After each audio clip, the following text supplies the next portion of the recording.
Boa tarde a todos e a todas, tudo bem?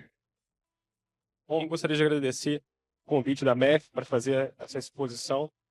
Nós vamos falar hoje de geopolítica, vamos falar também de tecnologia. Eu vou trazer um pouco das experiências que eu tive, além do setor privado, de ter passado 9 anos pelo governo, de ter sido, além de secretário do Ministério do Planejamento, ter sido economista-chefe do Ministério da Fazenda, eu fui secretário do Ministério do DP e do Ministério da Segurança Pública. Então, com uma visão bastante importante, trazendo um pouco também desses insights relacionados a parte de defesa, geopolítica e segurança internacional. Vamos falar um pouquinho aqui da nossa palestra e eu já vou começar com uma provocação muito importante. O mundo de hoje ele é completamente diferente do mundo que nós tínhamos na década de 90. Esse dado ele já mostra uma clareza muito forte. Se a gente for pensar hoje, a União Europeia e os Estados Unidos não são mais iguais. Na década de 90, a gente vai observar de forma muito clara e o PIB da União Europeia, como um todo, e o PIB dos Estados Unidos eram basicamente a mesma coisa. Quando nós olhamos agora, o PIB da União Europeia não é 55% do PIB dos Estados Unidos. Ou seja, isso já mudou o jogo de forma muito clara. Então nós não estamos mais falando entre iguais. E nesse mundo que nós não estamos mais falando entre iguais, nós também temos uma mudança muito importante no paradigma econômico. Qual é essa mudança? Nós estamos saindo do modelo de vantagens comparativas e no modelo de, enfim, as empresas querem partilhar e querem participar das cadeias globais de valor, em que o objetivo é reduzir o custo e ter, obviamente, os mercados integrados. Ou seja, a gente sai do modelo do just-in-time para o modelo do just-in-case. E o que esse modelo do just-in-case ele significa? Significa que eu vou fazer parcerias e vou trabalhar com companhias ou com países que eu confio. Isso muda radicalmente o jogo. A pandemia nos mostrou isso. Até o início da pandemia, nós tínhamos os mercados muito integrados. Quando veio a pandemia e nós observamos as restrições de importações, cada país começou a olhar o quê? O que me interessa? Qual é o país que eu confio? E os gargalos desses países relacionados à China se mostraram muito fortes. Feito isso, passado esse período, o modelo que entra passa a ser de fato, como eu falei, o quem eu confio, quem são os parceiros que eu vou trabalhar em conjunto. E esse processo ele também nos mostrou mais uma questão que é muito importante. Mostrou que não existem correções táticas para erros estratégicos.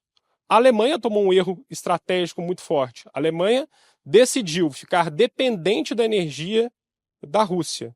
E como resultado, a economia da Alemanha não cresce e ela vem para um fracasso de 10 anos de estagnação e agora ela vai ter que mudar de forma definitiva o seu modelo de atuação, o seu modelo econômico. E é isso que nós vamos ver um pouco aqui também no dia de hoje.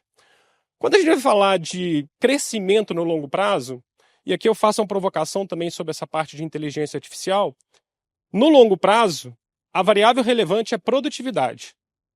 Ou seja, não é política fiscal, não é política monetária. No longo prazo, o que faz um país ou uma empresa ser mais bem sucedido do que o outro é produtividade. Portanto, se a gente for falar de inteligência artificial também, não adianta a gente ter inteligência artificial se nós não aumentarmos a produtividade. E a produtividade é uma medida física. Ela é produto por trabalhador.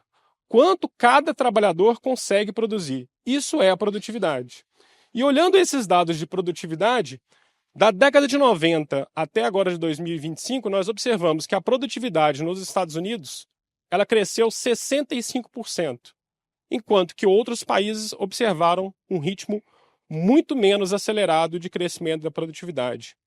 Aqui eu queria só destacar um país que eu já vou trazer um insight que eu vou resgatar lá no final da apresentação, olhando as oportunidades do Brasil, mas basicamente eu queria chamar a atenção para o Reino Unido. Nós não vamos ver nenhuma grande empresa do Reino Unido entre as 10 maiores do mundo. Nós não vamos ver tecnologias disruptivas sendo como fonte de origem o Reino Unido. Mas o Reino Unido tem uma vantagem comparativa e tem uma vantagem em relação a vários outros países que eles são um grande hub financeiro. E isso vem dando certo. Então, essa produtividade do Reino Unido não está vindo propriamente de inovação, como, por exemplo, a Amazon, como Apple ou com grandes empresas de TI. Ela vem e vem acontecendo na parte de instituições financeiras, na solidez e na confiança das instituições financeiras e também em grandes seguradoras. E aqui eu já antecipo um pouco o que eu vou trazer lá na frente, que é uma das oportunidades que o Brasil tem para se desenvolver, que é, de fato, olhar a sua importância e a capacidade que nós temos aqui das nossas instituições financeiras, que aprenderam muito bem a inovar e a ter processos muito bem construídos decorrente ao próprio fenômeno da inflação. Mas aqui a gente também olha de forma muito clara como a produtividade ela representa muito claramente esse jogo que eu estava comentando. Então, voltando naquele slide que eu falei, não é por acaso que o PIB da União Europeia é muito menos relevante do que os Estados Unidos. A razão disso é a produtividade. Olhando também de 2020 para cá, o que a gente observa? Basicamente, aqui a gente está colocando o início da pandemia como ponto de partida, ou como ponto de referência. A economia americana cresceu 13%. Aqui eu incluí o Brasil, também com 13%. Então, o Brasil vem desempenhando um bom papel. O Brasil retomou os investimentos, isso tem sido bastante importante. Eu não vou falar de conjuntura brasileira aqui hoje, mas cabe um capítulo que a gente mudou o nosso modelo e tivemos oportunidades muito grandes de investimento. Isso está traduzido no número. Mas de novo, a gente observa que outros países tiveram um rendimento muito ruim e, em particular, eu quero destacar a Alemanha. A Alemanha decidiu que vai ser uma potência militar novamente. Ela declarou isso. Essas duas declarações, uma eu estou pegando do próprio Le Monde, a gente está falando de declarações agora do dia 15 de maio, que a Alemanha diz que vai ser a principal força da Europa. Isso não é pouca coisa, porque desde a Segunda Guerra Mundial, a França desempenha esse papel. Desde que teve a Segunda Guerra, o De Gaulle decidiu que a França seria uma potência militar. E a França é uma potência militar, não apenas militar, mas nuclear. E ela tem uma base industrial de defesa muito forte. Mas a Alemanha diz que vai superar esse processo. A Alemanha diz que vai investir fortemente em defesa. Então não é pouca coisa essa decisão. Outra coisa, a Alemanha está dizendo que ela vai investir 5% do target da OTAN. 5%, aqui é 5% do PIB. A Alemanha vai investir 5% do PIB em indústria de defesa. Então nós estamos sim, neste momento, numa corrida armamentista. E essa corrida não é pequena. Só para a gente ter uma comparação do que isso significa, essa aqui são as 5 maiores, ou melhor, desculpa, são as 7 maiores empresas da Alemanha. Quem é a que mais cresceu nesse período? A Rheinmetall. E a Rheinmetall é o quê? É uma empresa de quê? Que produz blindado. É uma empresa de defesa. A empresa que mais cresce de valor hoje na Alemanha é uma indústria de defesa. A segunda é uma empresa de energia. Então, o que nós vamos ver é a Alemanha investindo em energia e em defesa. Energia por quê? Porque ela precisa reduzir a sua dependência da Rússia. E em defesa, porque além da gente ter uma ameaça da Rússia muito forte, a gente está vendo o que está acontecendo na guerra da Ucrânia, há uma necessidade de rearmamento geopolítico por parte da União Europeia. Avançando ainda mais, desde que o Trump anunciou a mudança da estratégia em relação à OTAN, o que aconteceu com a indústria de defesa ou com as indústrias globais na área de defesa? Basicamente, a gente tem visto, olha, a Europa disparando esse crescimento de valor, principalmente nas indústrias de defesa. E por que disso a gente está vendo que não tem produtividade? A gente está vendo que a Europa não vem crescendo com produtividade, porque ela precisa se rearmar. Eu queria trazer uma visão e eu queria já fazer um desafio para vocês para conhecerem o processo de investimento que tem por trás das indústrias de defesa. O que isso significa em tecnologia? Quem que é a DARPA? A DARPA é o Departamento de Pesquisa Avançada dos Estados Unidos. E a DARPA ela tem um orçamento muito pequeno, não é um orçamento grande. Mas a DARPA ela vincula as principais inovações que nós temos. Então, a gente vai ver a internet surge da DARPA. A gente vai ver a Siri, Google Maps, surgem da DARPA. Computação quântica tem investimento da DARPA. A própria IBM é um grande receptor de investimento da DARPA. As inovações em inteligência artificial provocadas pela DARPA são enormes. E isso também vai ter um transbordamento muito grande aqui pela parte da União Europeia. Quando a gente olha na economia chinesa neste momento, basicamente o que a gente vai ver é um processo com alta possibilidade de deflação. E a deflação ela é muito pior do que a inflação. Por que a deflação é muito pior do que a inflação? Porque imagina a seguinte situação, se você é consumidor, nós somos consumidores, vamos pensar. Se eu imagino que vai ter uma deflação, qual é a minha decisão? Significa que amanhã é mais barato de comprar do que hoje. Logo, eu adio meu consumo.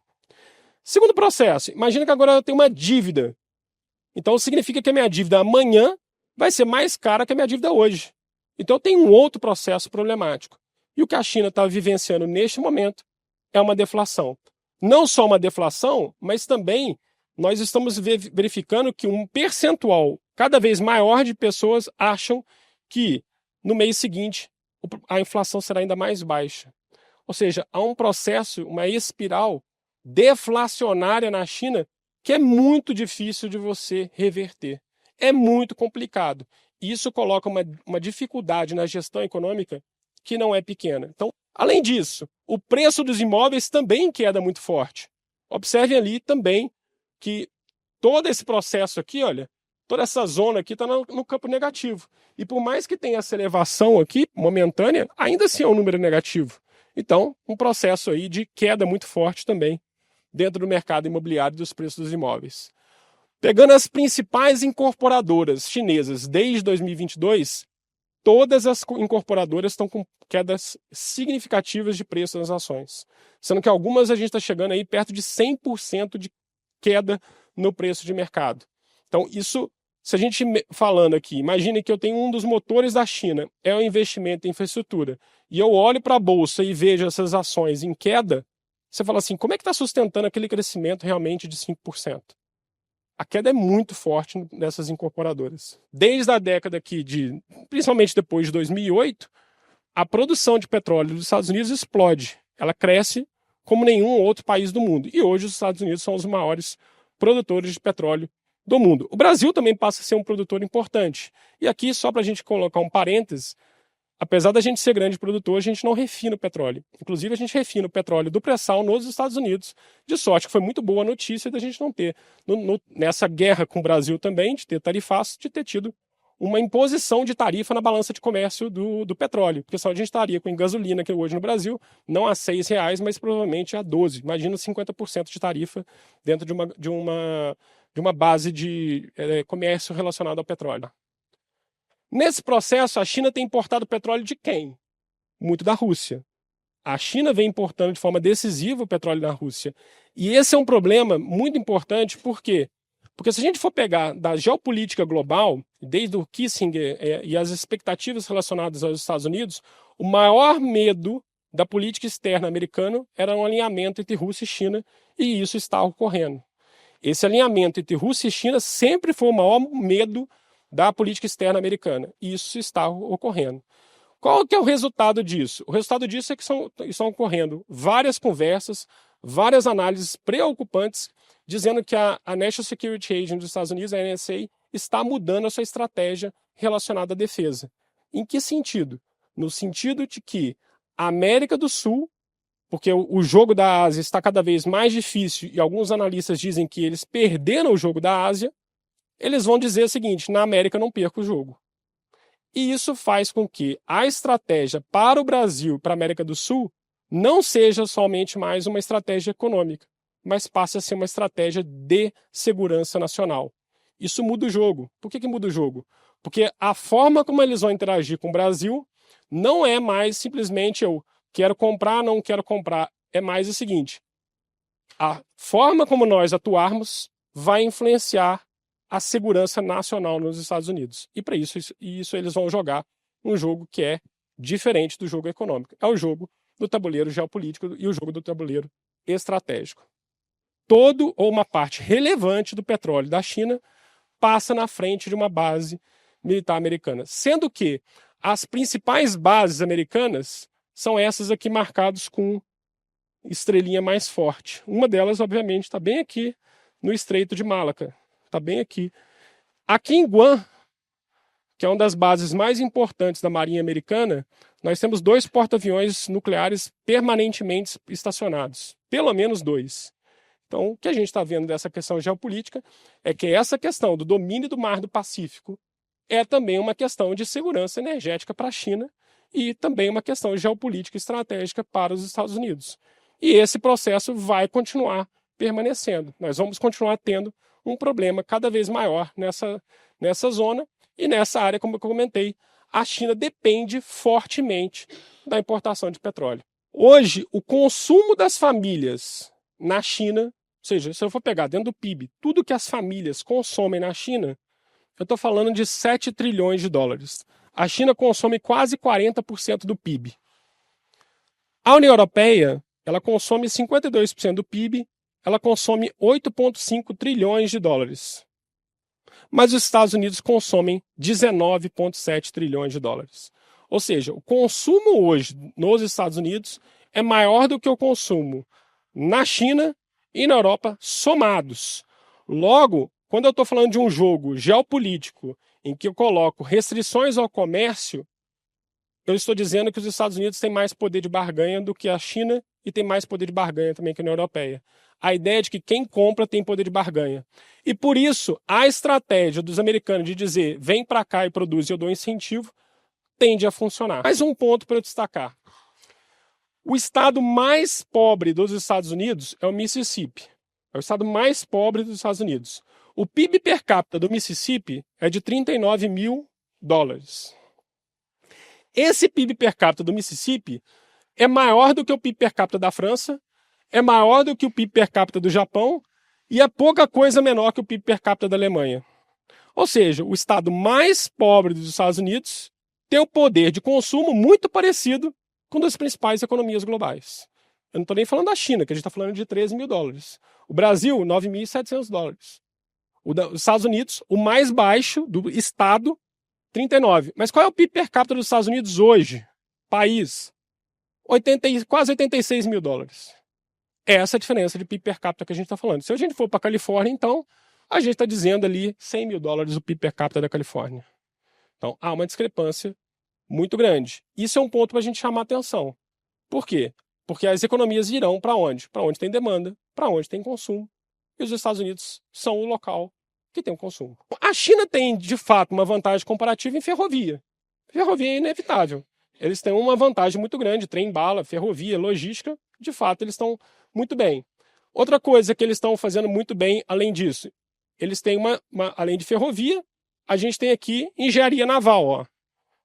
Engenharia naval crescendo de forma muito exponencial.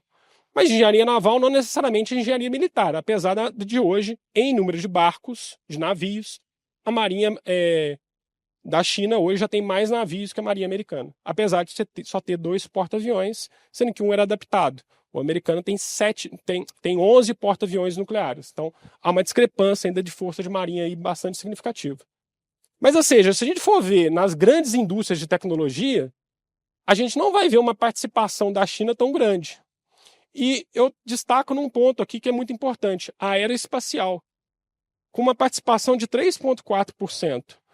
E eu queria chamar essa atenção da aeroespacial, porque aqui o Brasil tem a Embraer, que faz um papel muito bom. Nós temos, basicamente, Boeing, temos Airbus, temos Embraer, e a China vem tentando, de forma muito, digamos assim, com muito esforço, de ter uma indústria aeronáutica de ponta, ou com capacidade de competir com essas grandes players. E ela não consegue. Minha avaliação, os Estados Unidos estão um pouco mais na frente, mais bem preparados para essa guerra geopolítica do que a China. Vamos olhar um pouco mais sobre isso. E aqui a gente vai falar de semicondutores. Semicondutores, tudo que a gente for falar de inovação, inteligência artificial, novos chips, vai passar pela guerra de semicondutores. Os Estados Unidos eles têm um gap de 15 anos de semicondutores. Então a gente está falando de um gap de 15 anos em que, basicamente, a Ásia disparou em relevância em relação aos Estados Unidos. Observem que a gente volta para cá, ó, nos anos 2000, sem muita discrepância. Agora a gente tem uma discrepância de 15 anos. Só que o que acontece?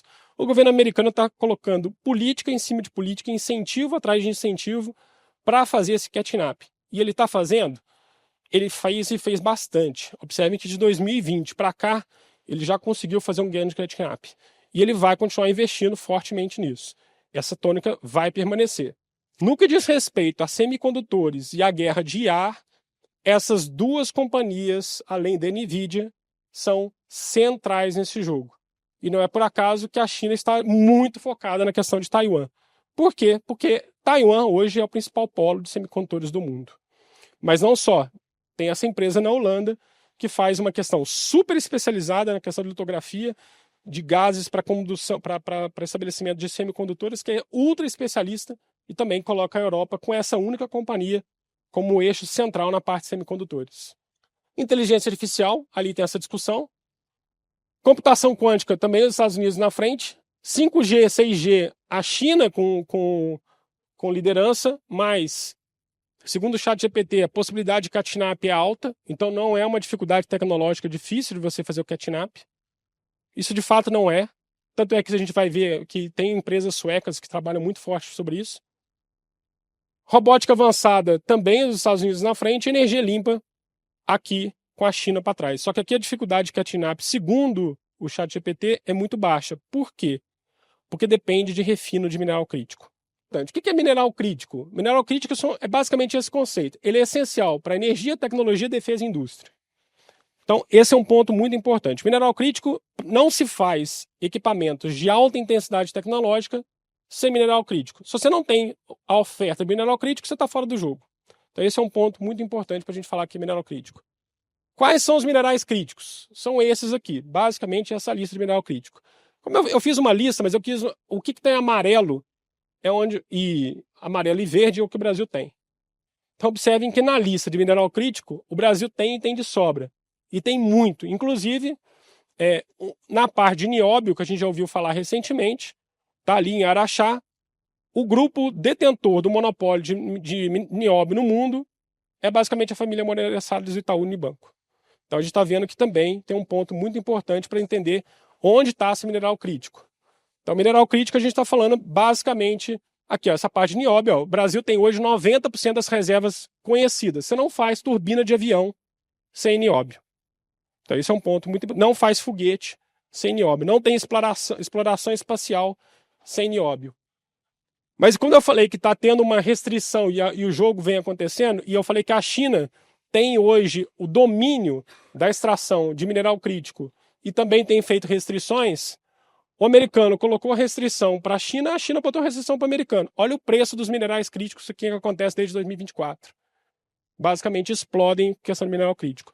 O Brasil pode produzir esses 3 minerais críticos que eu estou colocando aqui, o galho, germânio e o antinômio. Mas o que acontece? Apesar da gente ter esses produtos aqui, a gente não tem uma tecnologia plena de refino, porque eles são subprodutos da extração mineral. Então a gente precisa investir em tecnologia. Por isso que eu estou dizendo que o Brasil, naquela história que eu comentei anteriormente, que ele vai ser um ponto central na geopolítica global, é porque nós temos o quê? Nós temos energia limpa, nós temos uma capacidade de mineração absurda e nós somos segurança alimentar do mundo. Então, nesse nosso novo mundo de geopolítica global, onde que a gente pode aproveitar as nossas forças? Na minha avaliação, são em 4 áreas. Energia renovável. Inclusive, para fazer AI, vai precisar de energia barata.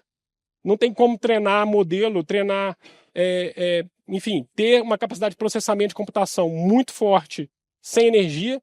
Para aumentar a capacidade computacional, vai precisar aumentar a demanda por energia. E o Brasil tem isso e tem isso barato. Inclusive, a gente tem a possibilidade de ter hidrogênio verde e não cinza, porque o nosso hidrogênio vem de fontes renováveis. Isso é importante. Segundo, agronegócio de alta tecnologia, a gente dá segurança alimentar para o mundo. Então, nosso agronegócio vai continuar sendo relevante e a gente vai usar novas tecnologias cada vez mais no agronegócio. Segundo, mercado financeiro, como eu comentei, usando o exemplo do próprio Reino Unido. O Reino Unido não é líder em nada, mas tem uma produtividade alta. Por quê? Porque tem um mercado financeiro desenvolvido. Na minha visão, o Brasil tem que apoiar o mercado financeiro. Tem que apoiar o desenvolvimento nessas instituições, porque isso gera produtividade e gera ganhos importantes. Não por acaso, a inclusão digital que aconteceu no Brasil recentemente, a inclusão do crédito, ela teve um efeito transformacional gigantesco. Não é por acaso que o nosso crescimento, como eu já comentei lá no início, vem muito parecido com o americano. Não é por acaso isso, é porque a gente tem uma inclusão digital e temos transformações acontecendo aqui dentro. E por final, mineração. O Brasil precisa ser um player em mineração. E aqui tem oportunidade demais. Só para você ter uma ideia, hoje a gente não conhece, olha o que eu vou dizer, nós não conhecemos 3% do nosso território em escala de exploração de mineral. O que eu quero dizer com isso? Quando você pega um espaço, você tem que fazer a pixelagem. Você tem que saber se naquela zona, exatamente, você tem realmente um mineral crítico. Porque ouro, você não vai ter uma jazida de ouro de 3 quilômetros. Ele é pontual. Então, nós não temos um mapeamento hoje do nosso território em escala necessária para exploração em larga escala de mineral crítico. Isso é um ponto que a gente tem muito a ganhar, muito a explorar, e está parado uma agenda de transformação disso no Congresso há um tempão e que a gente pode avançar.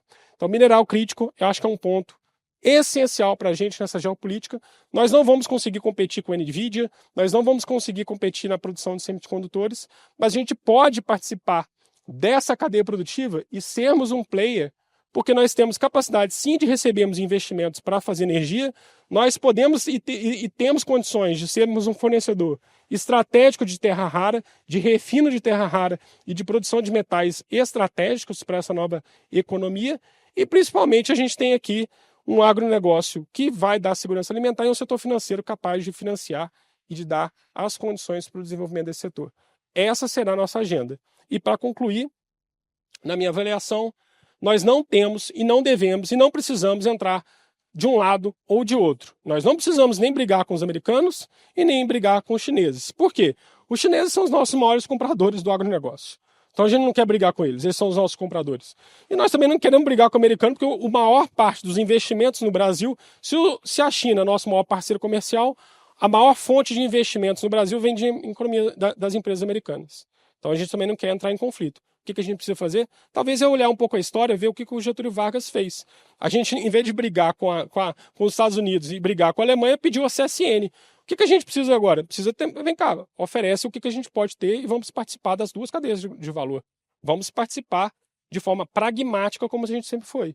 Porque se nós tomarmos um lado nesse processo, meu medo é que se a gente tomar um lado, dentro dessa questão de segurança nacional e de geopolítica, a gente terá consequências que não são só econômicas, serão consequências além da econômica, porque já está declarado que esse é um jogo militar, não é um jogo simplesmente mais de para quem eu comprei, para quem eu vendi.